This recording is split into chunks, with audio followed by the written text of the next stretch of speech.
everybody, Life Coach Jessica here, and today we're going to be talking about closure. And a big piece of having the closure that many people desire is clarity.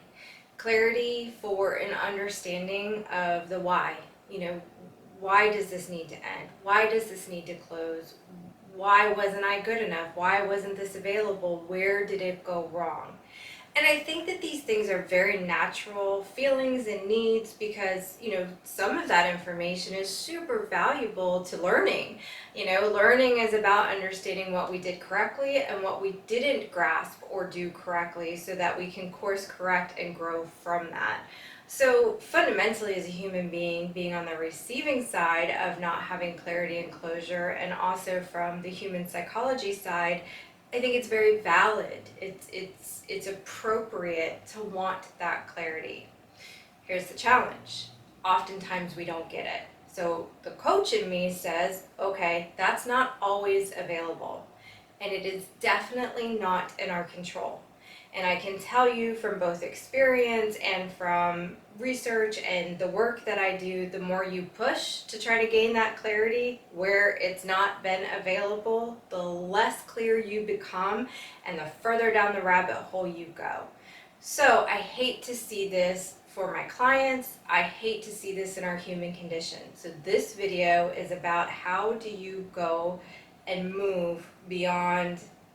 How do you move in closure beyond the lack of clarity? And here's the concept that I'd like to pose to you today.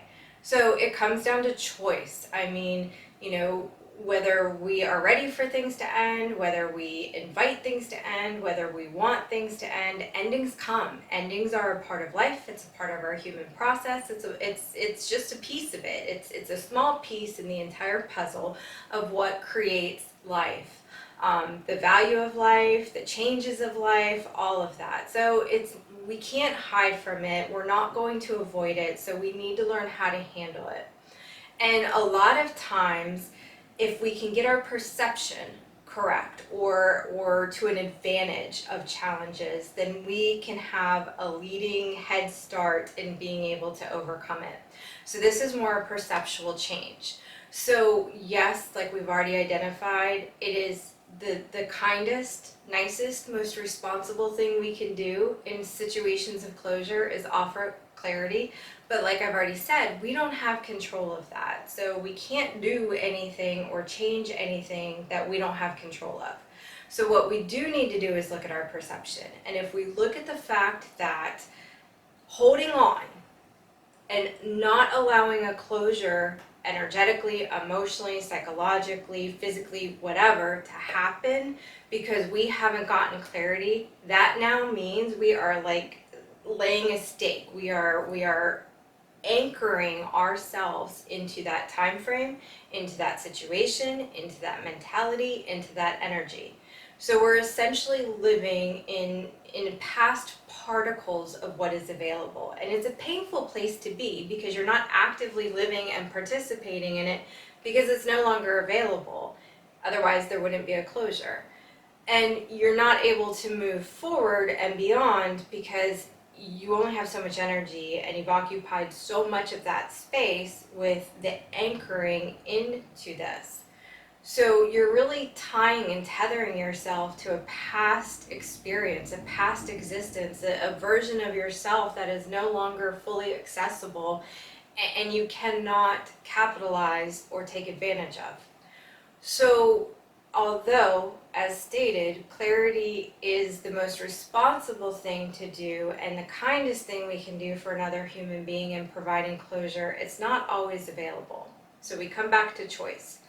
We can choose to anchor in to that place of instability, that place of pain, that place that like conjures up all of those hardships and negativities that we maybe carry within, or we can throw our anchor ahead and we can know that it's going to hurt to pull ourselves out of that, and there's going to feel injustices, there's going to feel spaces of lack of clarity, but we will get past that instability and anchor into something brand new.